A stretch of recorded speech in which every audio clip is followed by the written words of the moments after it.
Second जो number है वो DI खान का एयरपोर्ट बनाना है आपने। मीरपुर का एयरपोर्ट वो एक मुतालबा है कि उसको एक इंटरनेशनल एयरपोर्ट बनाया जाए, लेकिन जो DI खान वाला एयरपोर्ट है वो लोकल कंजम्पशन के लिए बन जाए, बाद में उसको आप इंटरनेशनल फ़्लाइट ऑपरेशन के लिए भी इस्तेमाल कर सकते हैं। ऐसा उसका इंफ्रास्ट्रक्चर बने कि जहाँ पे तमाम हर किस्म के जहाज़ जो है लैंडिंग और टेक ऑफ कर सकें। इसके लिए लैंड एक्वायर करने का काम जारी है।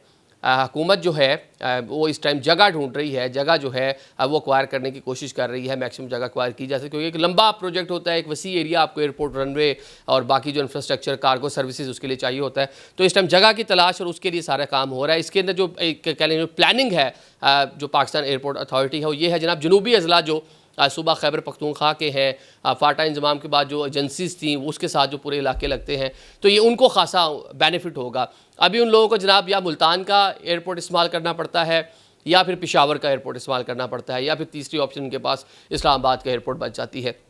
तो ये मुकामी सतह पर इसका भी जनाब फ़ायदा होगा।